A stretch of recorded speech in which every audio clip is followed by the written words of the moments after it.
Did you know a small squirt of ranch with your carrots is going to add 193 calories? Did you know that having ranch with raw carrots might actually make you eat the carrots? If you need ranch dressing to eat carrots, maybe you don't like carrots.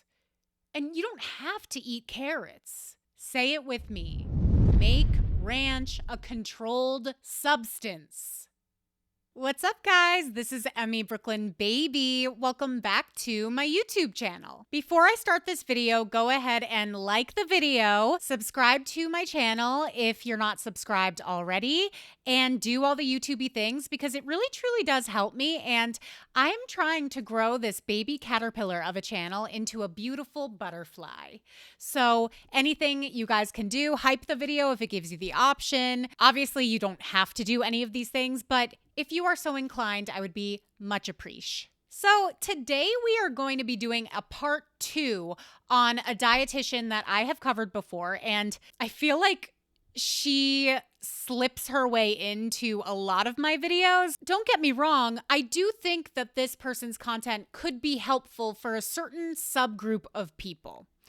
However, I think the way that this person frames their attitude towards food and their whole intuitive eating practice makes it way more complicated than it would be if she would just advise people on how to eat a nutritious, balanced diet. And I think you're going to see what I mean when I get into some more of her content. So that's what we're doing today. And I know you guys are on the edge of your seat, so I'm just going to do the grand reveal. Today, we are talking about Bonnie Roney, aka Diet Culture Rebel. So I've already done a deep dive on Bonnie, and I will link it below, but I'll summarize it for you right now.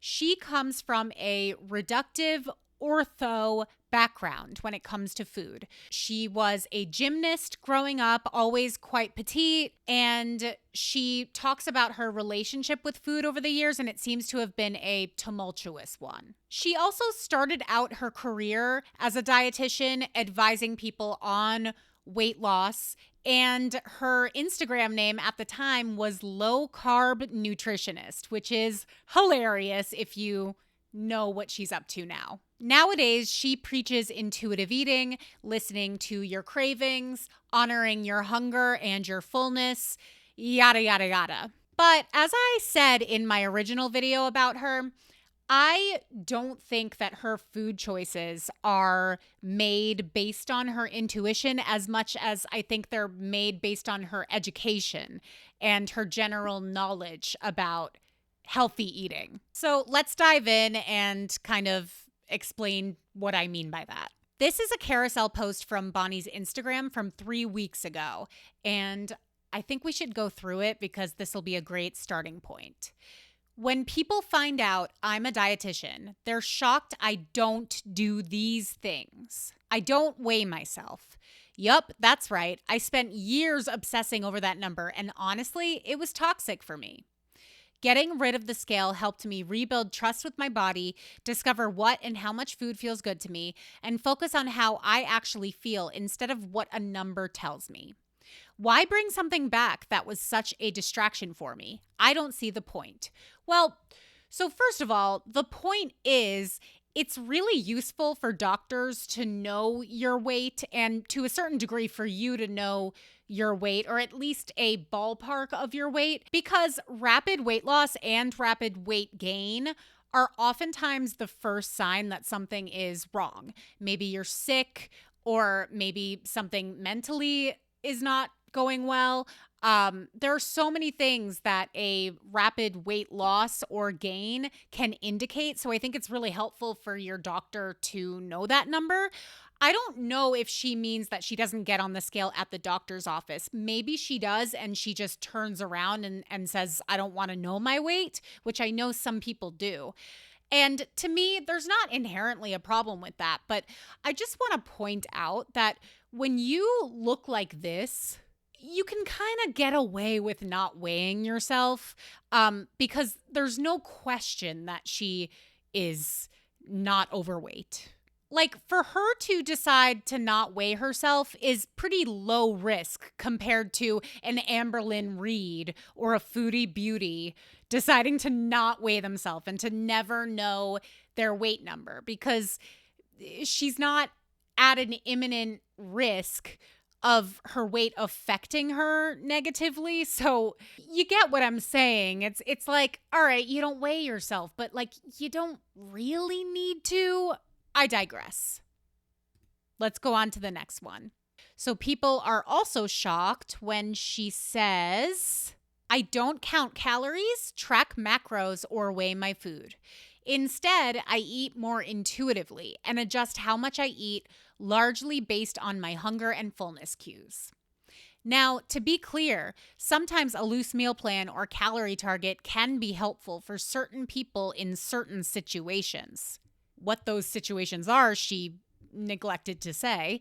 I do think she put that caveat there just to cover her bases, but it's my personal belief that she does track macros. It's just all done mentally, and it's all done based on knowledge that she already has. So she's not logging her macros into MyFitnessPal every day and tracking that meticulously, but as you will see, she has way more knowledge than the average person, and I can tell that she is mentally tracking her macros. I don't work out every single day. I do enjoy movement and exercise regularly, but I also take rest days. I skip workouts when I'm sick, tired, or when life simply gets in the way. I don't know why people are shocked that she doesn't work out every single day, because I feel like it's pretty common knowledge that you shouldn't do that. Like, you need at least a rest day in your week, or at least one recovery day, ideally two, in my personal opinion. But if you look at a lot of Bonnie's videos, you can see that she has exercise equipment in her home. So she is very into working out, even though she doesn't center it at the forefront of her content. It's a very big part of her life. I believe her when she says that she doesn't work out every single day, but I do think she works out way more than the average person, or the average American, I'll say that. I don't wear a continuous glucose monitor. Now, this one gave me a chuckle because she's saying people are shocked that she doesn't wear a glucose monitor. She's not diabetic. Like, I know that there are some really intense people that do wear glucose monitors to track their blood sugar spikes and to match it up with when they feel tired during the day and stuff like that. Like, there are people who don't have insulin resistance who use them, and I personally think it's a little bit extra most of the time. If you have a medical need, then of course, but people who don't have a medical need, it's a bit extra. I don't believe that people are shocked that a dietitian doesn't wear a glucose monitor. I mean, I just don't believe that. She says, I don't have a medical need for one. Exactly. There's a lot of fear mongering online around blood sugar, and normal blood sugar rises after eating carbohydrate containing foods. But guess what? Your blood sugar rising after eating carbs is exactly what it's supposed to do. Let's stop turning normal physiology into something scary. So I agree to a certain extent, but I do think that a lot of people, once they become more aware of their nutrition, will notice that if they eat simple carbs on their own, then the blood sugar spike that they experience will lead to a drop, and then it will make them feel ravenous and they'll be wanting their next meal sooner. Or sometimes it could give you headaches or make you feel kind of out of sorts. So I do think there is something to it, and balancing your plate to make sure that your blood sugar isn't spiking all throughout the day is a good practice. But I will agree with her that I think there's also a lot of fear mongering around it. So we agree there. I don't stress out about hitting 10,000 steps every day. Yeah, so I'm not even going to read this. I agree with her. I don't think you need to hit 10,000 steps every day. I think it's a nice goal for people to have. It's a nice round number, and it is a good amount of steps, you know? But you don't need to hit that every single day to be a healthy person, and it's definitely not something that you should obsess over. That being said, I will just reiterate that she gets a lot of exercise in her week, more than the average person. I don't describe food as clean. I agree with her there because everybody has a different definition of what clean eating is. When I am talking to a sane person who uses the term clean eating, I just assume that they mean mostly whole foods or minimally processed foods, which I can get on board with, but I will agree that the term is played out. Speaking of, I don't avoid ultra processed foods. Instead, I pay attention to how foods make me feel and let that guide my choices. This generally motivates me to eat nutrient-dense foods because they make me feel my best. But I'm also totally okay eating a candy bar or chips, and knowing that I can have them whenever I want has made them NBD to me. Ironically, knowing I can have those foods whenever I want has made them way less exciting. So that's the wisdom that you'll hear the intuitive eating dietitians say a lot, that we give more power to these foods. And if we just neutralized every food, then we actually wouldn't crave them more than any other food. I don't agree with that because ever since I learned the mechanics that go into creating a lot of these ultra processed foods, I believe that big food is quite sinister, and I believe that they're making these foods very palatable and borderline addictive. So I think listening to your intuition when you're surrounded by these foods or when they're regular food in your diet can be difficult. But she doesn't believe that. She believes that avoiding the ultra processed foods will actually make you want them more.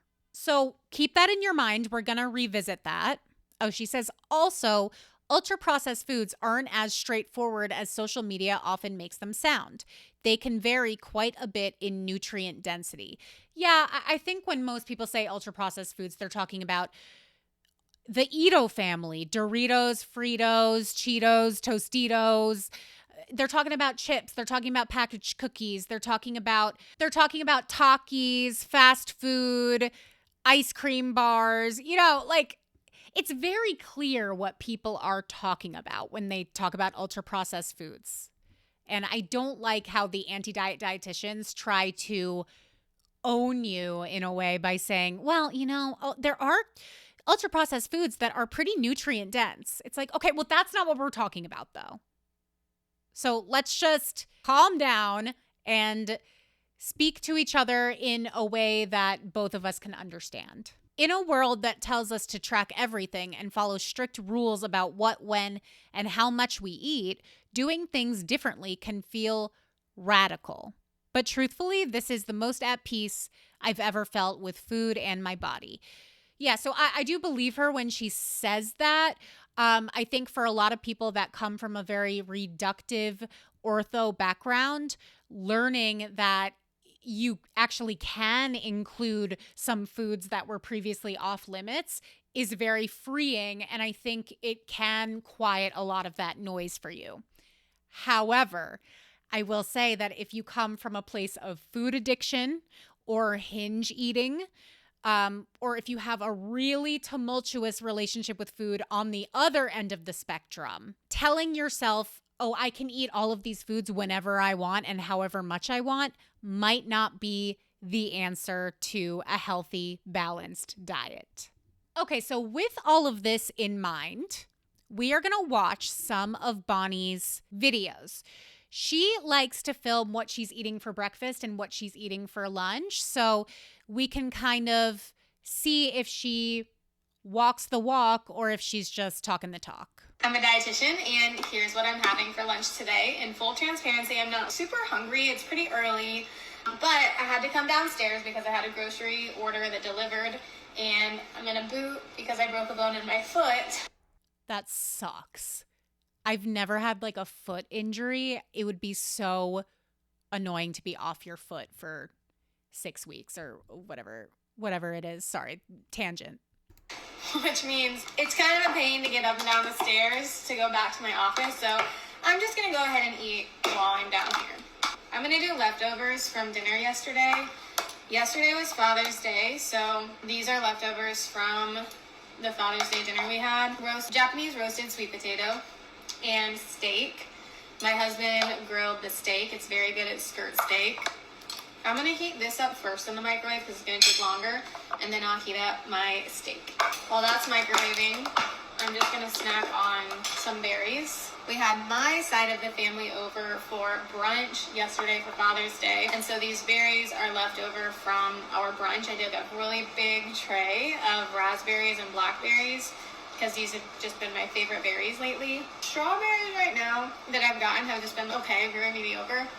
Oh my God, me too. What is up with the strawberries, guys? You need to comment below and tell me if you've gotten mediocre ass strawberries lately. Like, they're just not good. I remember the strawberries of my youth being like actual candy. Anyway. And same with blueberries. But the raspberries and blackberries have been great. So now I'm going to add my steak, and I'll heat this up for just a couple of seconds. All right. Okay, just to recap, she has a skirt steak or some skirt steak left over, a big Japanese sweet potato, which I love Japanese sweet potatoes. They are so good, and some berries on the side. Alrighty, I'll heat it up. Now on my potato, I am adding coconut butter. I get asked if this is an equivalent for regular butter, and I would say no. It has a very distinct flavor profile. So when I add it, I just love how it tastes. If you like a coconutty flavor profile, then you probably would like this too. I love coconut. It would probably taste delicious to me. But the reason why I am pausing now is because I want to point out her plate. I've noticed this with Bonnie, that despite her claims that she flies by the seat of her pants and eats based on her intuition, I have noticed that her plate usually, honestly, I kind of want to say always, it almost always looks exactly like this. My plate. And this is what we were using for maybe like 10 years. They just updated the food pyramid, so now that might be the default. But for a long time, this is what it was, my plate. And it's a physical plate that shows you approximately how much protein, grains, fruits, vegetables, and dairy should be on your plate. And I have noticed that Bonnie sticks pretty closely to this guideline. And this would have been the metric that she was taught in dietetics school. So I find that to be interesting. And strictly from a macro profile, if you were to look at this, it looks like she's got her protein here, which is, it looks like a fairly lean cut of steak. She's got her carbs here with the Japanese sweet potato, her fats with the coconut butter, and some more fiber and micronutrients with the berries. So it's pretty identical to what you would make your plate look like if you were following my plate, which she knows about because she learned about it in school. I found these chopped chives in my fridge, so I'm just going to put them over my steak just a little bit. And yes, I know that they're in these silly little containers. If you bought them for content, to poke fun at them, obviously. But to be honest, these little containers come in handy for the randomest things. I'm going to add some salt to everything. There we go. It's a beautiful plate. I would eat this. I would gladly eat this for lunch.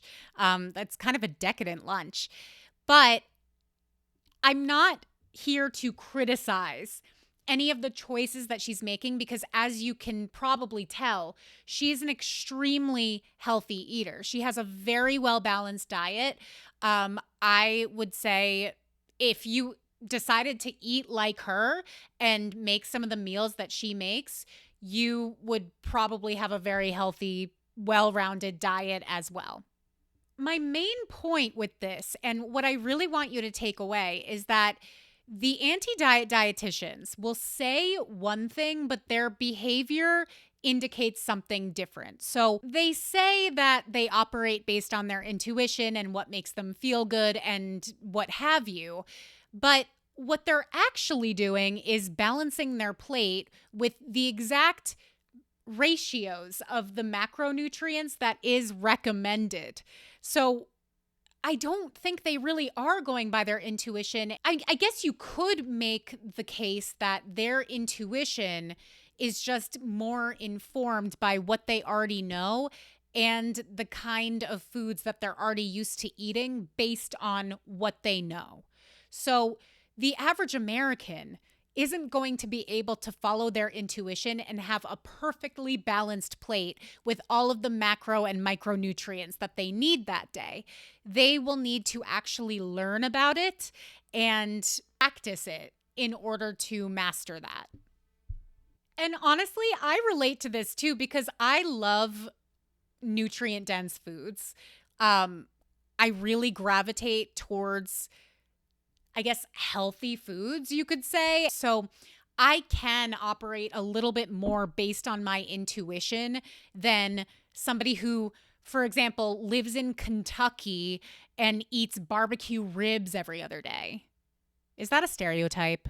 But you get my point, and sometimes I can't help but feel like it's a little bit condescending for her to say, yeah, if you operate based on your intuition, then you'll end up with this gorgeous skirt steak and Japanese sweet potato with coconut butter just like me. You know, it's like, what reality are you living in? I'm a dietitian, and here's what I'm having for breakfast today. 2 eggs and 2 egg whites. This potato just came out of the oven, so it's pretty hot. So she did 2 eggs and 2 egg whites. Now, that's great. I actually have suggested that for people before who are on diets or just as a way to feel more satiated. If you beef up your eggs with more egg whites, then you're getting more protein for fewer calories and less fat. But she says here, 2 eggs plus 2 egg whites. I add egg whites to easily bump up protein. Yeah, exactly. People often ask me why I don't just use whole eggs. And the reason why I didn't today is because I know 4 whole eggs plus the rest of my breakfast would have left me feeling overfull. The 2 eggs plus egg white combo helps me get in more protein while also being able to fully enjoy the rest of my meal. So what's interesting to me about that is that she just went into this whole explanation about how if she were to eat 4 whole eggs, she would feel too full. So that's why she just does the egg whites, but also it adds protein. The only reason why she added the egg whites is for more protein, because if it wasn't for that, she would have just had 2 eggs, right? Like, you could have 2 eggs and then have the whole sweet potato and whatever else she's going to make, but there wouldn't be as much protein. So that's the reason why you would add egg whites. Like, if she was just worried about getting too full, she could make 4 eggs and then have less of the other stuff, or have 2 eggs and then more of the other stuff. But she's adding the protein because she wants the protein ratio to be higher compared to the other nutrients. And again, it might not be entirely conscious. Like, she's not necessarily doing mental math right now. Like, okay, well, I'm adding this many grams of protein to this many carbs. Like, I don't think she's doing that, but I think she has established the knowledge and the education to know that, okay, if I add this many egg whites, then the protein ratio will be a little more reasonable with the amount of carbs and fats on my plate. So she's doing macro tracking there. She's just not writing it down or explaining it to us like that. So anyway, I just wanted to point that out, but let's see what else she has. Japanese roasted sweet potato. Now on my scrambled eggs, I'm going to add some nutritional yeast. It's got a nice little nutty flavor and get a little bit of extra protein, fiber, B vitamin. So she's adding nutritional yeast. She says for flavor, but then I guess as an afterthought, it also adds some protein, fiber, and B vitamins. That's the reason she's adding it. She's not adding. If the nutritional yeast was just like completely empty, like if it was just a seasoning, would she be adding it? I don't think so. Or not necessarily, but I think the main reason why she is adding that is for the extra protein and fiber. Just a nice way to add in some variety. Cut this open. It is extremely hot, but it also looks great. Now I'm gonna add coconut butter. I just love the flavor profile of coconut butter. If you haven't tried it, I highly recommend. She's adding it for healthy fats. So good. And then add some salt. Out of a lot of fresh fruit, but we have frozen fruit, so I got some frozen strawberries and I microwaved them for just a couple of seconds, so they are still cold, but they really, honestly, I love how they taste like this. And lately, the strawberries from the store haven't been very good, and frozen fruit is great because it's picked at peak ripeness. It's very consistent. That's a very good tip. She does give good tips sometimes. I will give her that. Frozen fruit is a great way. If you always have fruit going bad, like you can't eat it fast enough, or if you've been getting shitty fruit, like I fully agree with her. The strawberries have been ass lately. If you get frozen fruit, it will be more consistent. And it typically always tastes good, in my opinion. Last but not least, people on the internet tend to have strong feelings about me doing this, but I like my eggs with ketchup, so that's how I eat them. That's it. There's my breakfast. So once again, if you look at her plate, it's basically a carbon copy of my plate. She's got her protein with the eggs that she beefed up with more protein. She's got her carbs with the sweet potato. I will say it's a giant sweet potato, and I don't believe that she is eating all of it all of the time. But that's kind of an opinion for another video. I don't really want to get too into that right now. She never shows herself actually eating the meals or finishing the meals. She just shows herself making the meals, so you never know how much she's actually eating because she's an intuitive eater, so she eats as much as is what's going to satisfy her. But anyway, she has the coconut butter for healthy fats. She has fruit on the side for more fiber and vitamins. And then she always adds a performative dollop of ketchup, which I do believe that she really does like ketchup, but a little bit of ketchup doesn't make you such a rebel, to use your verbiage. Anyway, let's see another cooking video. I'm a dietitian, and here's what I'm having for lunch today. I'm making a salad. We've got greens that I'm going to chop up. I would say that I am hungry, but not starving right now. And this is the level of hunger that I see a lot of people missing out on. They find it difficult to pick up on the subtle hunger cues and really can only notice hunger when it is extreme and they're hangry and ravenous. They feel like they could eat anything and everything in sight. Really? I feel like a lot of people eat when they're not hungry. Like, it's interesting that she says in her experience, most people only think they're hungry when they're schmarving. I don't know if I can say that word. But, I mean, I know that a lot of people eat when they're bored, when they're sad, when they're procrastinating. You know, like they don't even need to be hungry. I feel like there are a lot of people that genuinely never feel hungry because they're just always grazing. But That's just my 2 cents. And then when that happens, you're so much more likely to eat in more of an urgent manner and then get to that opposite end of overfullness. So what we want to do is find that happier middle ground where hunger is not super intense just yet, before your hunger goes from pleasant to unpleasant. And some chicken. This is thick carved oven roasted chicken breast. Not a partner, but I would love to be because...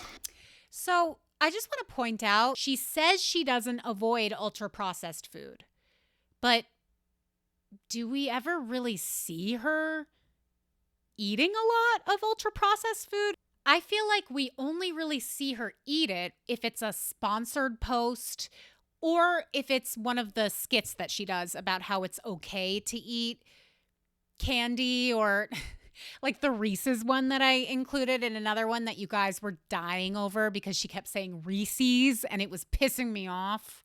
I guess her whole thing is she doesn't avoid it, so therefore she doesn't want it as much, which I believe her, I guess, but I don't think everyone's brain works that way. I think some people need to actively avoid the ultra processed foods so that they can break their addiction to them. Because if you just continue to allow them, then you're never going to break that addiction. But this is not a person who was ever addicted to ultra processed foods. This is a person who used to be afraid to eat them because she was ortho in the past. So anyway, context is key. I find keeping food on hand, like protein items, is just so easy because I don't always have ready to eat protein, ready to go if I don't have dinner leftovers or whatever. So I'm using the rest of what's in here.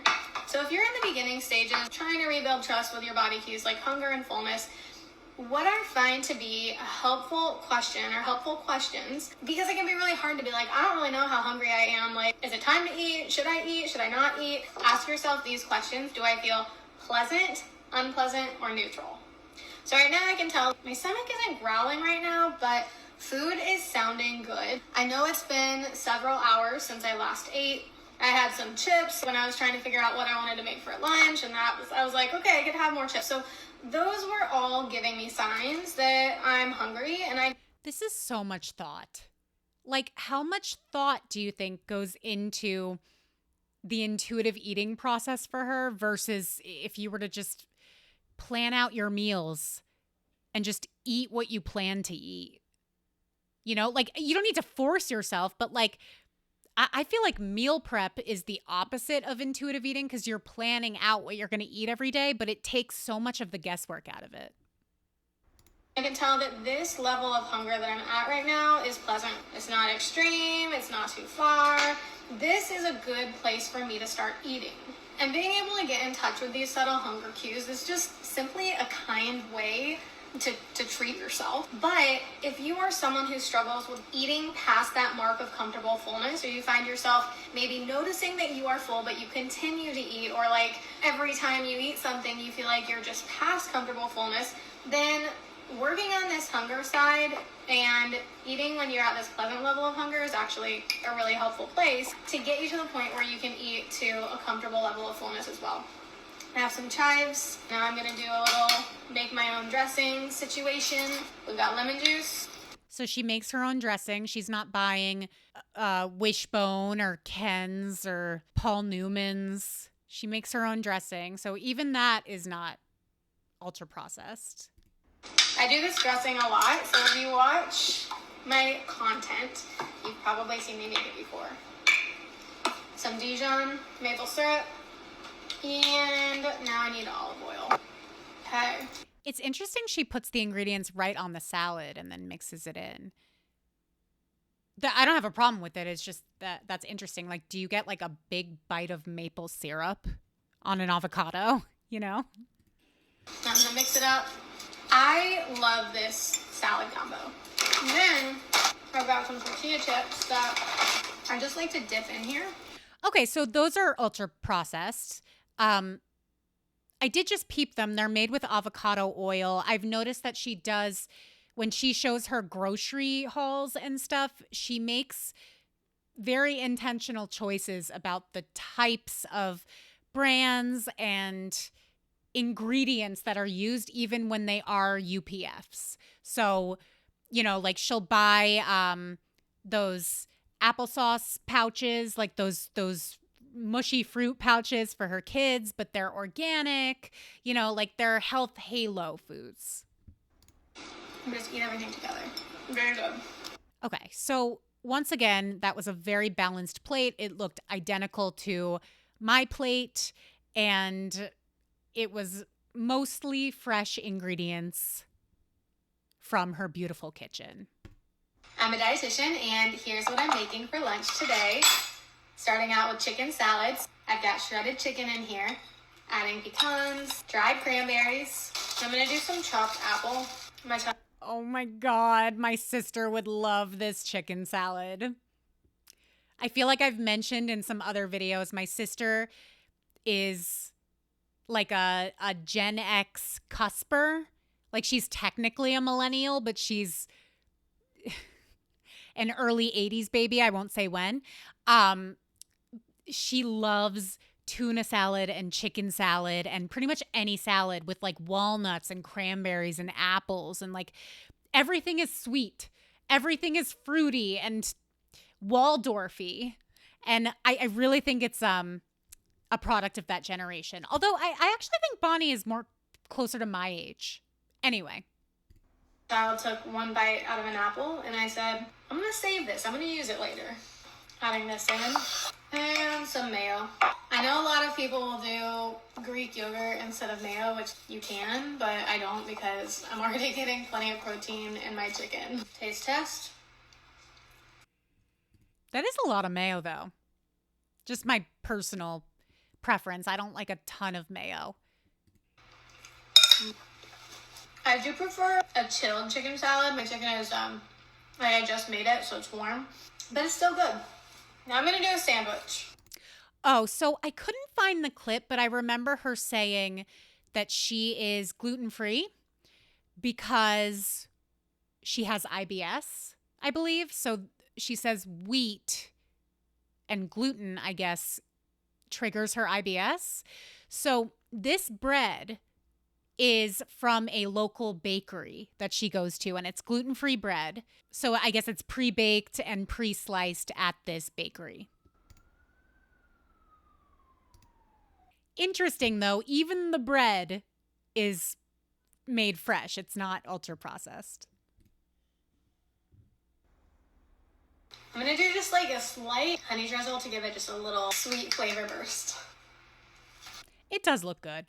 I was hating before, but it actually does look good. Okay. Is it just me, or are these bread slices kind of small? Like, look at it compared to her hand.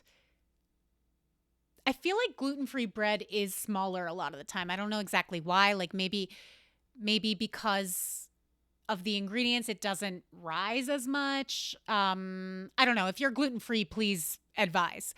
But that's actually interesting. Like the sandwich itself looks fairly petite.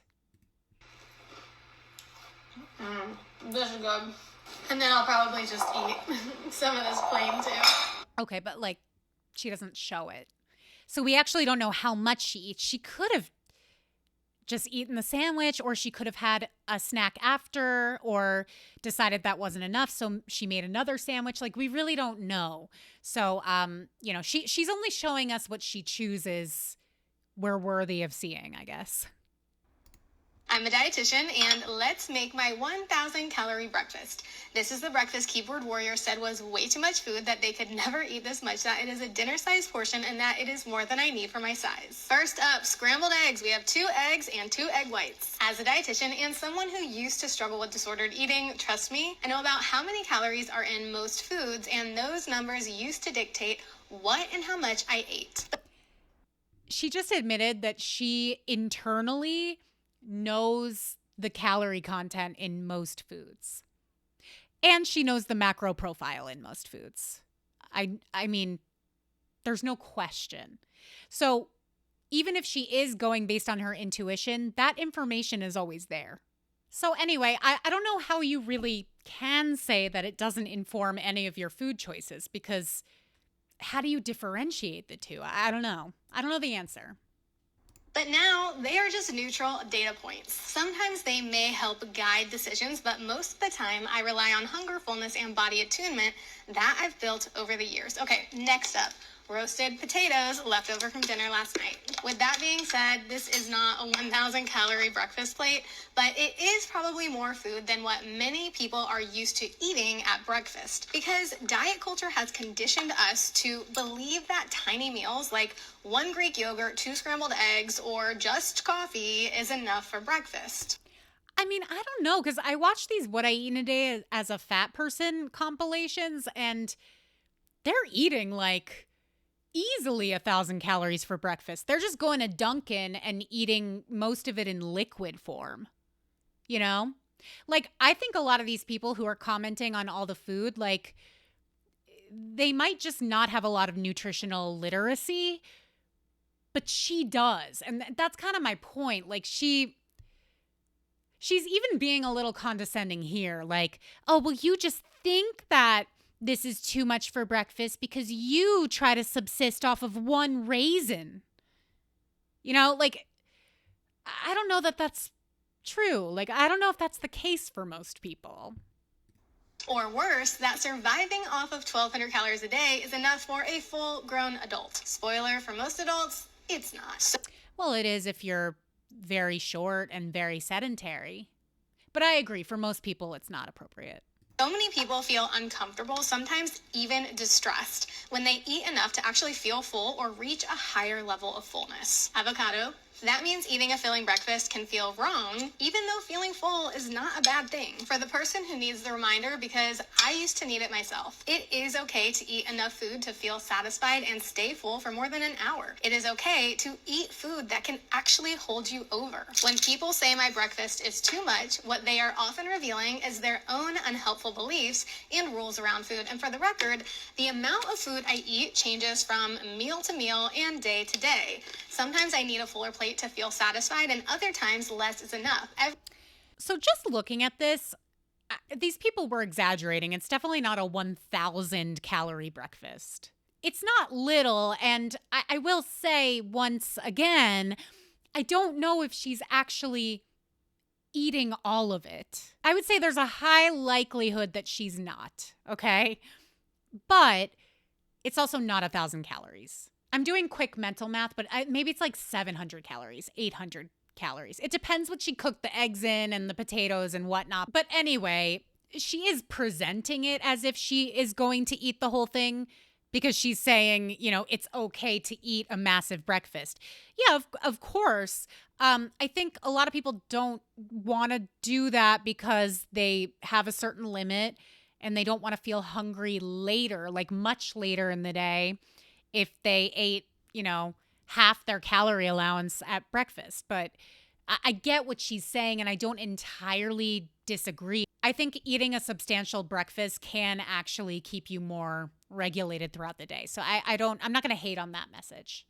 Every single breakfast I eat does not look exactly the same, and it varies in energy density. And we got ketchup, of course. Also, a lot of people are shocked when I share this, but it is actually helpful to eat adequate food consistently throughout the day rather than constantly trying to save up for later. The idea feels so backwards for many people because diet culture has trained us to eat as little as possible all day to justify eating more later or to save up for the big meal at the end of the day. Anyways, this should go without saying, but you do not owe anyone an explanation for your food choices, and maybe it is time we stop letting diet culture and this toxic thin is in mentality creeping back in set the standard for what enough is supposed to look like.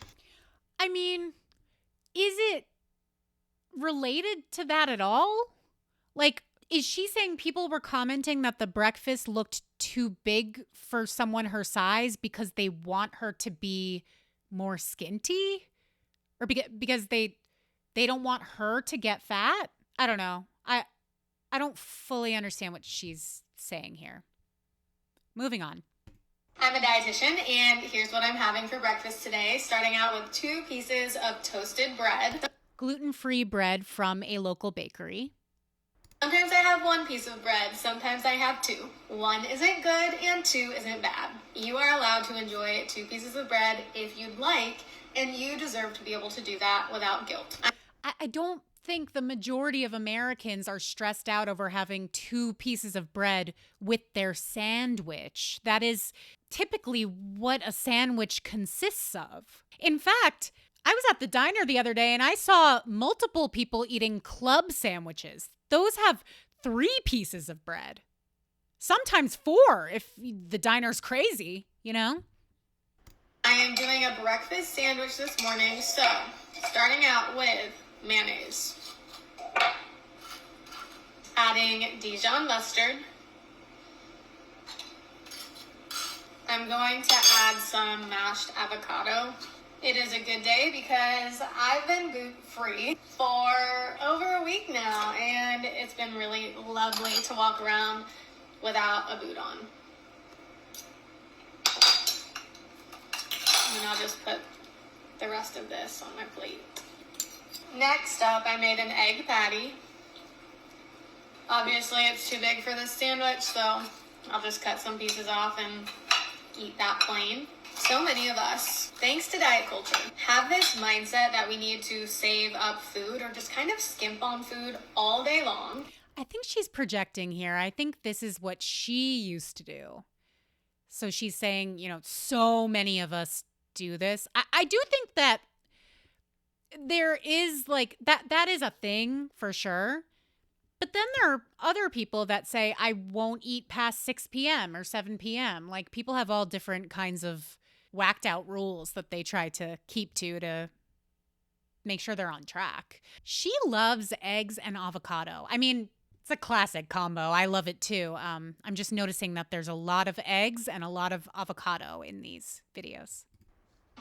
Leading up to having a bigger dinner or lots of snacks later in the day. But our bodies actually really benefit from adequate, consistent food intake throughout the day. So it is a complete mindset shift to pivot and be like, I actually need to eat enough all day long instead of skimping to save up for food later in the day. And of course, that doesn't mean you can't enjoy food later in the day, but it's just saying, hey, we don't need to save up food all day long. For whoever needs the reminder, breakfast is a really great way to start eating enough and consistently.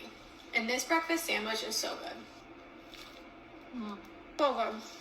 It's a very reasonable plate. Once again, fully aligned with my plate. She's got adequate protein from the eggs, carbs with the bread, and it looked to be like a seeded bread.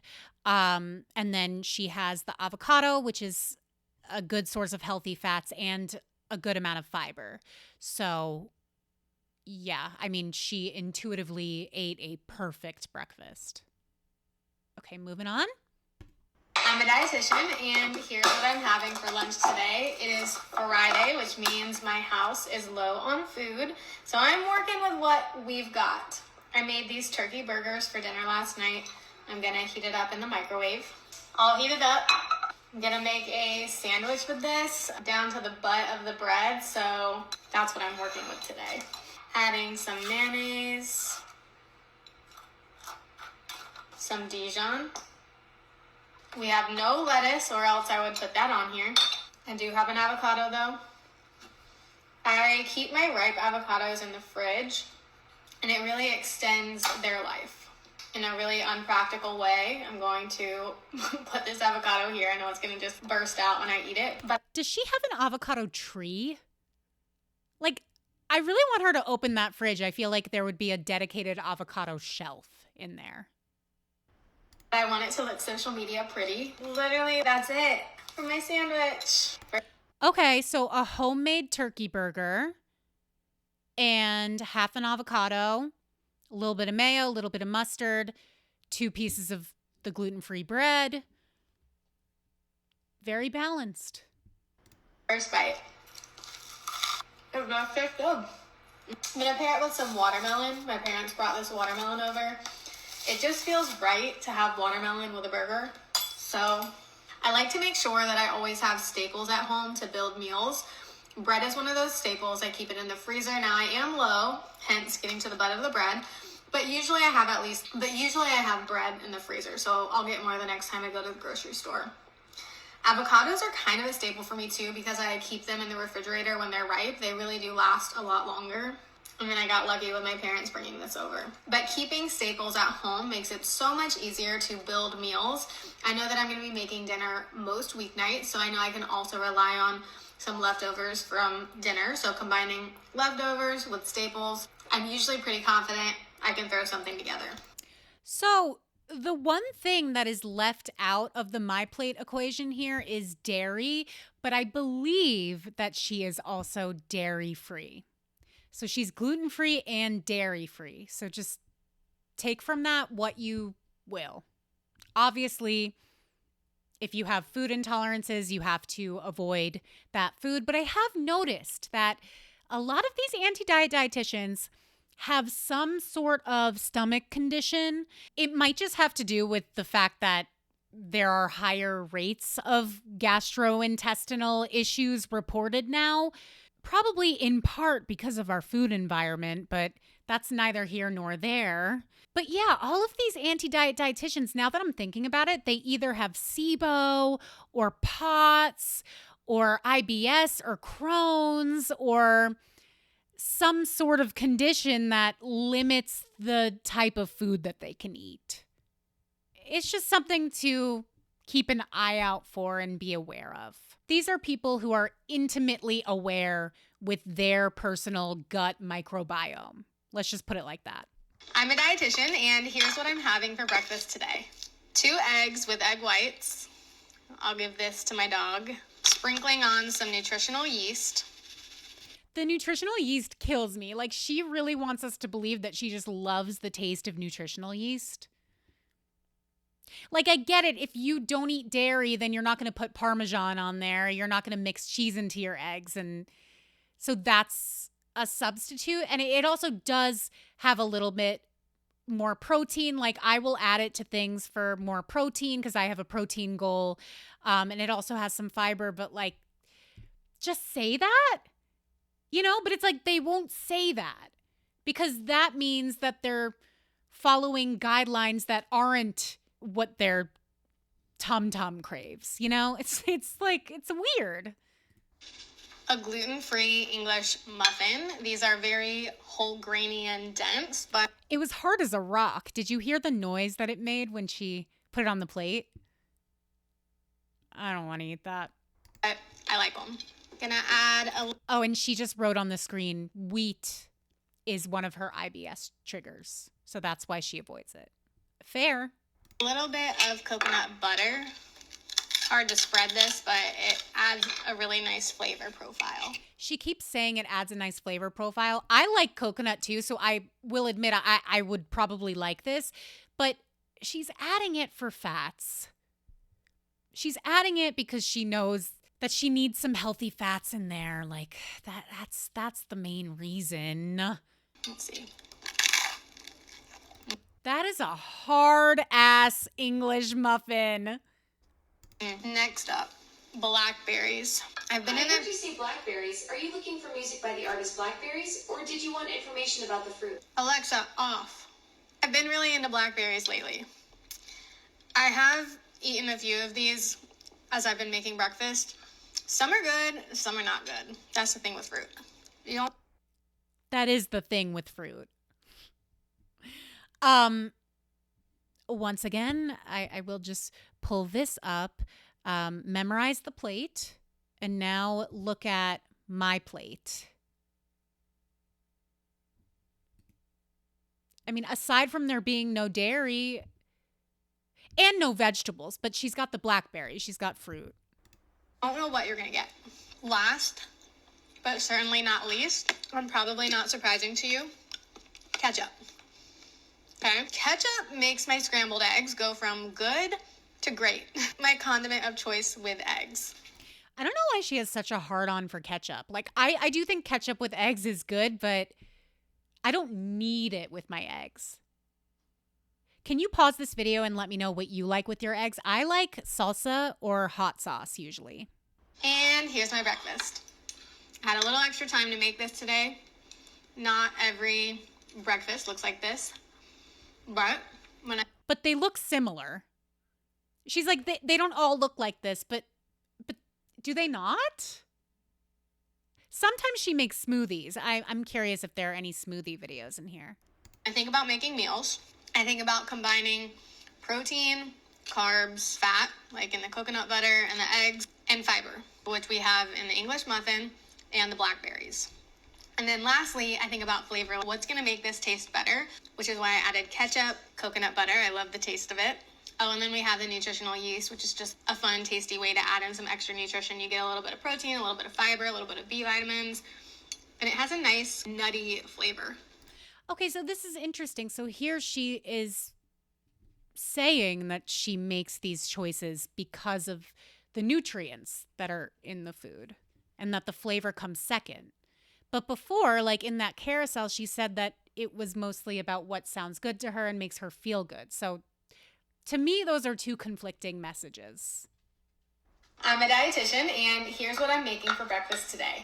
Here we have 1/2 cup rolled oats made with 1 cup of almond milk. I like to add almond milk instead of water because it makes it creamier. I think I talked about this in my other video. The almond milk, that's just a brand of almond milk that she buys because it has more fiber than other almond milk, which she knows because she reads nutrition labels and is very conscious of the ingredients in her food, as we should all be. A pinch of salt. I made it on the stove. I often do make it in the microwave, but I have more time today, so I made it on the stove, and I do think it tastes better when it's made on the stove. Now I'm adding 2 scoops of vanilla naked collagen.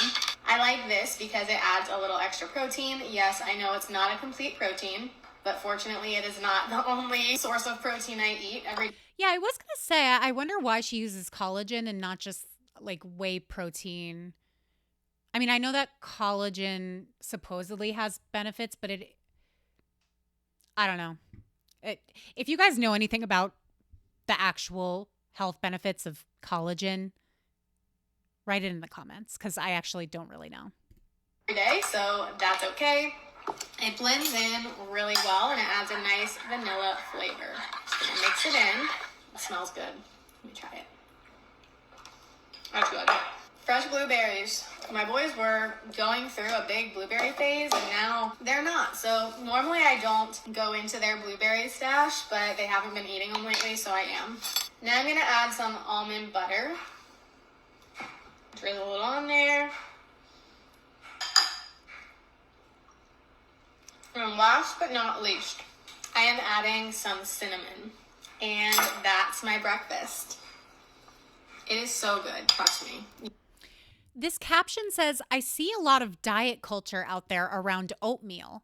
So for anyone who needs the reminder, oatmeal is a great nutrient-dense option. Pair with protein, I use collagen. Some fat, I used almond butter. And fiber, almond butter and blueberries and oats and almond milk, to make it blood sugar friendly and supportive of more stable energy levels.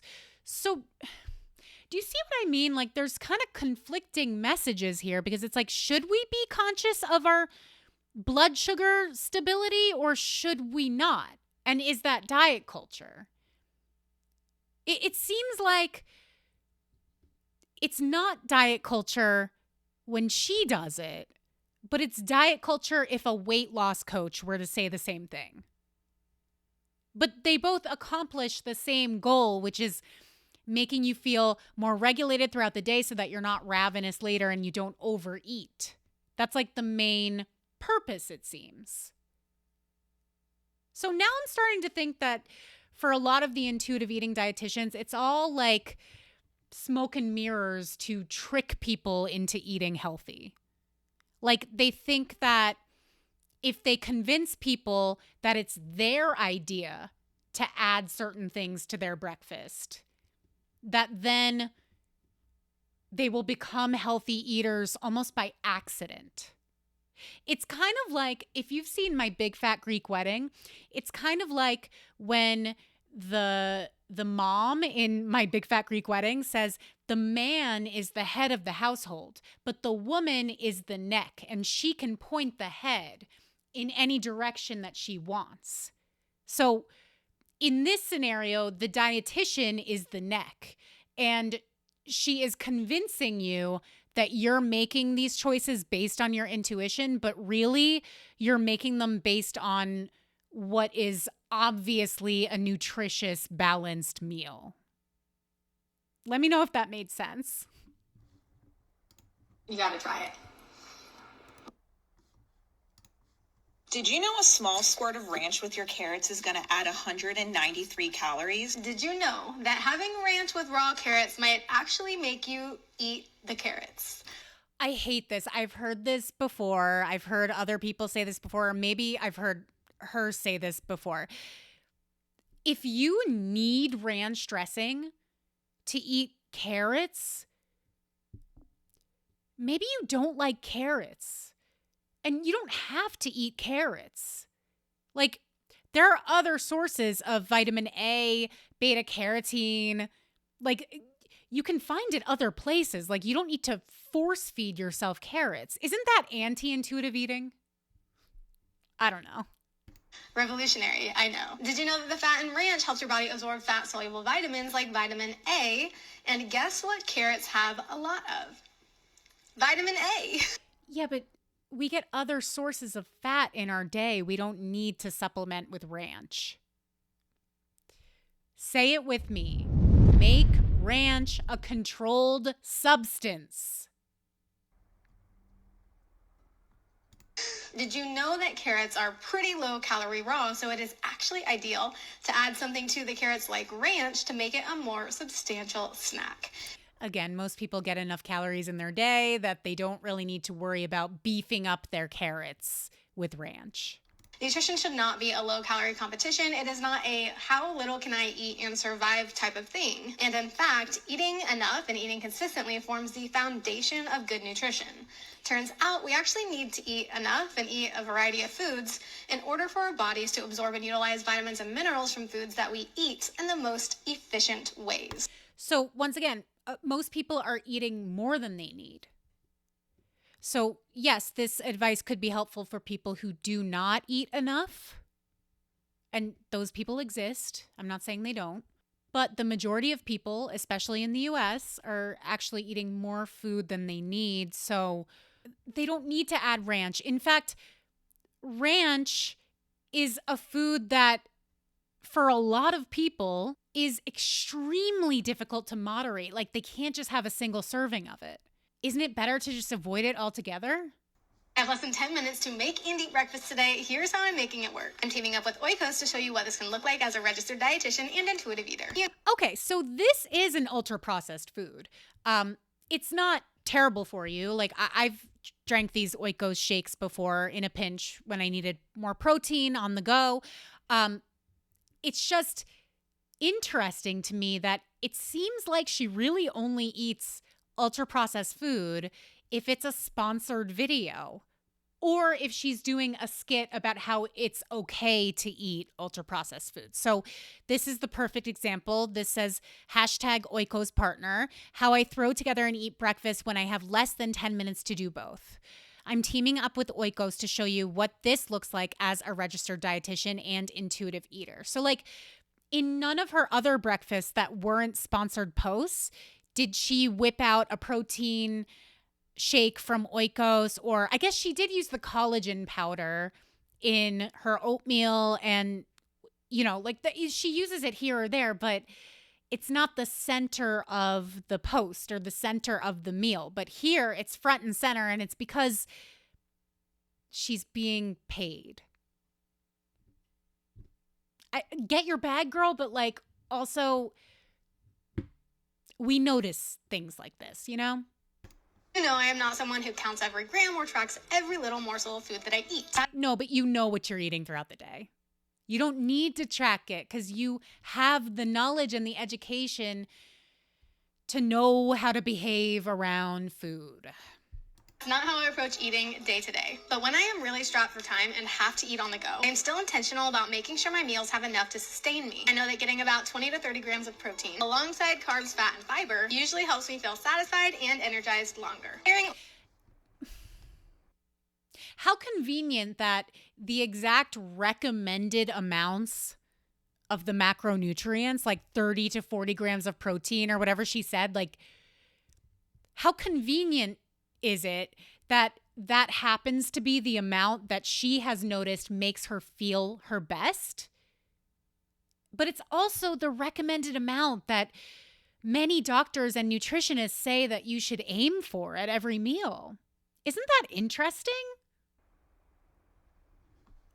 Oikos protein shake with the rest of my breakfast makes that easy. Each bottle has 30 grams of complete protein and 5 grams of prebiotic fiber. Today I am pairing it with a banana and some almond butter for carbs and fats, and breakfast is done.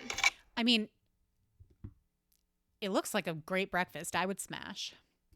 Another day, another smoothie. We have a frozen banana. So yeah, I remembered her making a lot of smoothies, but maybe she was like smoothied out for a time, which is why there were a lot of eggs and whatnot. But here's a smoothie, so let's see what she has for us. We have ice. This has been a busy week because my youngest has hand, foot, and mouth. It is one of my least favorite sicknesses for my kids to get because it lasts a really long time. So it's been a busy week with him. My parents are watching him, fortunately, today, so I can get some work done. But that's what's been going on at my house this week. I just added some sunflower seed butter. Blends into smoothies very nicely. Now I'm going to do almond milk. I don't know why she chose sunflower seed butter and not like nut butter, but I do know that out of the seed butters, that particular type has a better macronutrient profile. Today I'm filming a lot of content. Content days are kind of weird eating-wise because I end up snacking on a lot of things, just taking little bites here and there as I'm filming. But also, if I don't have something a little more substantial in my system, I don't feel great from snacking all day. So I'm going to have this smoothie to get something in my system before I get going with the rest of my filming. Okay, so it was kind of a hefty amount of sunflower seed butter, and it was a whole banana, and she's adding protein powder to it. But as she just explained, she's not really going to eat a meal for the rest of the day. So I imagine she's going to be sipping on this throughout the day, or maybe she'll eat it for breakfast. And then she said she's going to be filming all day. So she's going to be taking little bites of her performative ultra processed snacks, and will probably not eat much else. So that explains the volume. We're doing 1 scoop of chocolate naked collagen. You've probably seen me make this smoothie or a variation of it before because it's really good. Now we're going to do 1 scoop of chocolate naked whey iso. And now I just have to blend it up. I'll blend it up. So we had my boys' combined birthday party last weekend, 5 days ago at this point, 6 days ago. And we already know that 2 other kids in the neighborhood who came have hand, foot, and mouth. So Okay, this is brutal, by the way. I do not envy her for this, but I don't need to hear about her kids' hand, foot, and mouth. But like I said, I don't think this is an unreasonable smoothie. I'm predicting that some people might think that that's a lot of sunflower seed butter specifically. And I think it's just important to note that she just said, I'm going to be filming all day. I'm going to be grazing and snacking on different things for my shorts. So I think that's why she is making this very filling smoothie, because she's not really going to have like a real meal for the rest of the day. That's what it sounds like. Let's play a game. How many calories is in this amount of mashers? I don't know, 150? 396.2. Did you get it right? First of all, that did not look like enough mashed potatoes to be that caloric. What is in those mashed potatoes? Probably tons of butter, right? Anyway, that was a tangent. Someone who used to be calorie obsessed, I am usually more spot on with these things. I'm not proud of it, but you usually can't just erase memorized calories. Exactly. So, like, she would never accidentally eat 3,000 calories at lunch. She just wouldn't. Now, somebody who has no nutritional literacy and no education on the subject could accidentally eat 3,000 calories at Dunkin' Donuts, at Chick-fil-A, at Taco Bell. It's just not something that she would ever need to worry about. When you stop tracking, if you know, you know. But I guess I'm a little bit rusty, and honestly, I'm okay with that. I'm just trying to be healthy here, so I grab a quick handful of pistachios. What do you think? All right, let's say 100 calories for this. 74 calories. This is exactly why I love this food scale. There is no more lying to yourself. Hi, I'm a registered dietitian, and I could stand here all day and give you more nutrition facts and information. I could help you break down the calories, carbs, protein, and fat grams in all your meals. I could write you a beautiful meal plan to follow. I mean, it's not that hard to stick to, right? I could give you water goals. I could give you a list of breakfasts with 30 grams of protein, but I'm not. Why? Most people here already know that, and maybe... No, they don't. If most people knew that and knew how to execute it, we wouldn't have an obesity problem in this country. I don't know, like, what isn't clocking to you here? You're not getting it. It's not clocking to you. It's not clocking to you that I'm standing on business, is it? I really think that her biggest issue is she just thinks that everybody thinks like her. But she's in the minority. Most people aren't this obsessive. They actually, they don't know how many grams of protein, fat, and carbs they should be aiming for at each meal. You know, Bonnie, because you went to school and you were obsessed with healthy eating to the point that it became an E to the D. This is by her own admission, by the way. But like, what makes her think that we all know this or that everybody already has all that information? Like, everybody has access to the information. They don't know how to determine whether something is a reliable source or so. Like, this is your job. You're a dietitian. So why can't you just tell us these things so that we do know? You do too. And you probably still struggle to eat the way you think you should. We've been taught to blame ourselves and say things like, I'm just so bad at tracking macros. Well,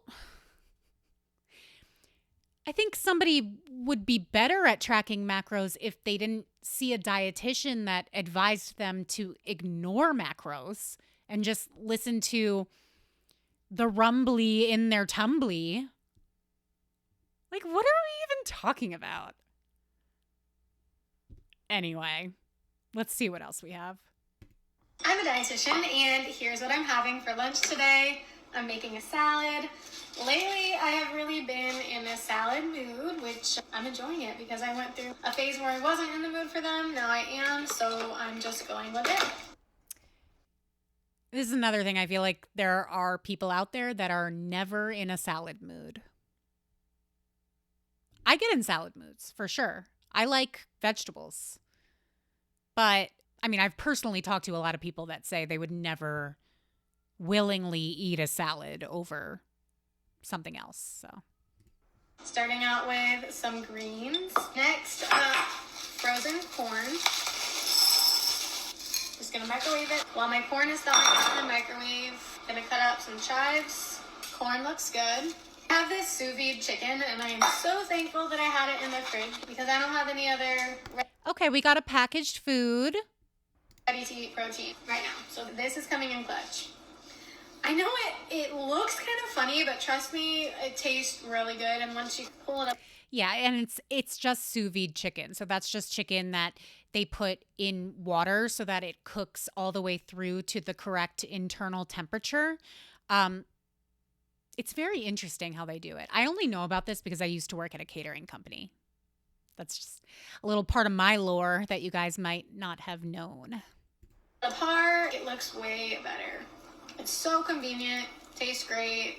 I'm a big fan. I'm gonna get down there, and I'll put my chives on here. Here's how my salad looks so far. Now we'll do the dressing. Lemon juice. Eyeballing this. Some maple syrup. Some olive oil. and salt, and pepper. Oh, I almost forgot. Avocado. We can't make this salad without avocado. You can't forget the avocado. I love avocado too. I'm just poking fun. So, it's a good looking avocado. She really does like eat all the same stuff all the time, which is no hate. Like, I think that's a great way to eat. It's not really intuitive. Like, it's just not. We need to call it something else if we're going to do this, you know? We'll get this on here. There's how it looks. Last but not least, I do have some leftover French fries from dinner last night, so heat up some of these. All right, and you know me, not eating French fries without ketchup. There's no other way to eat fries. I love me some fries. And there I have it. This is my lunch for today. I'm gonna really mix this up so I don't get like a maple syrup heavy bite.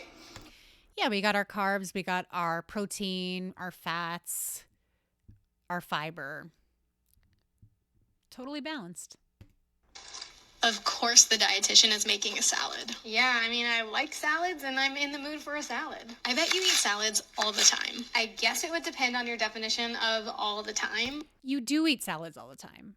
We already saw 2 videos of you making yourself a salad for lunch.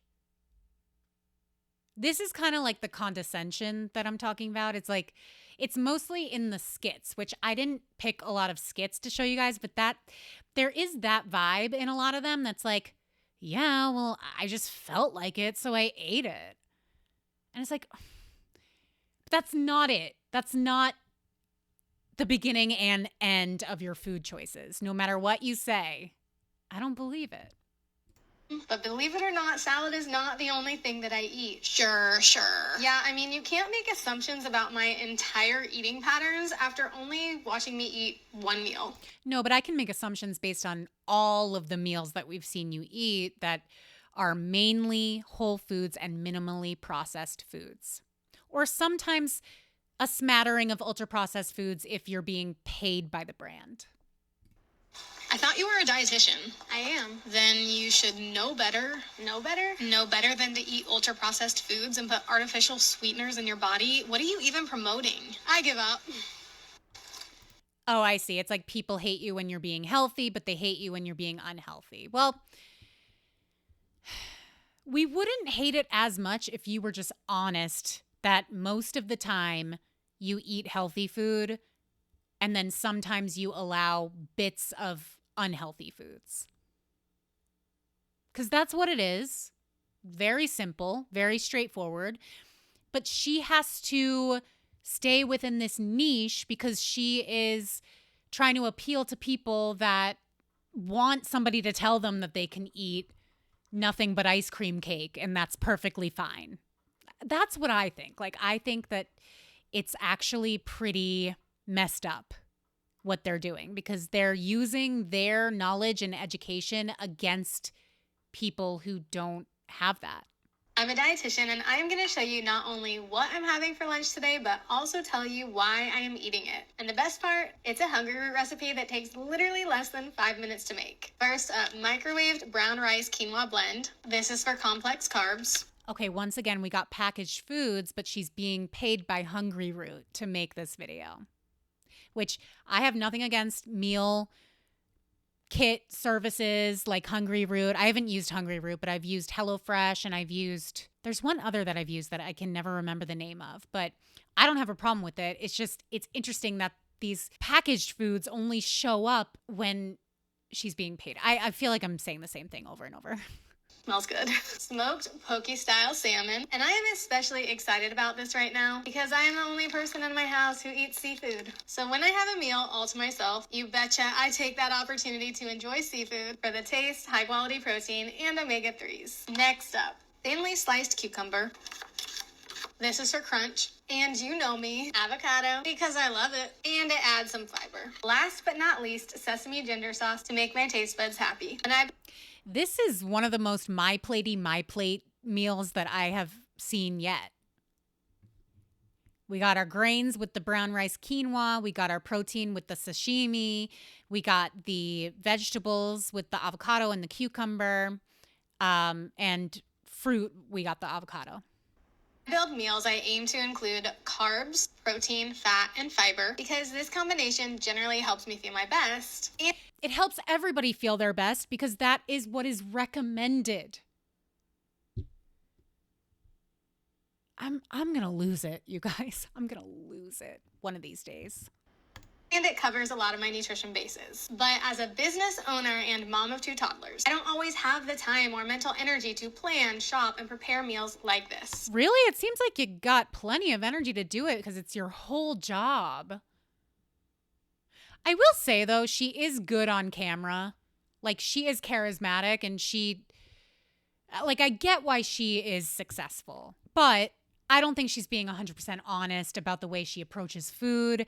And I don't think that the average person can just pick up intuitive eating based on the information that she provides and be able to do it the way that she does.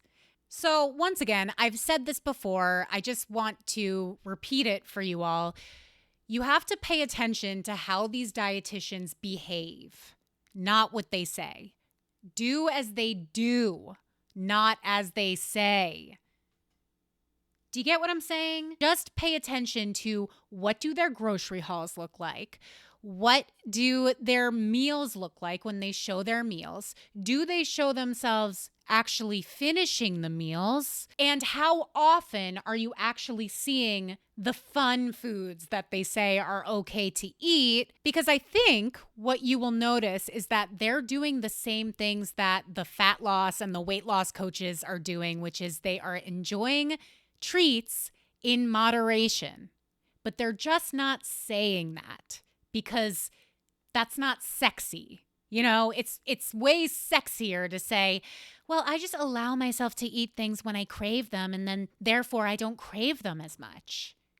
All right, I'm glad that works for you. Some of us have to actually put some thought into our meals and our snacks.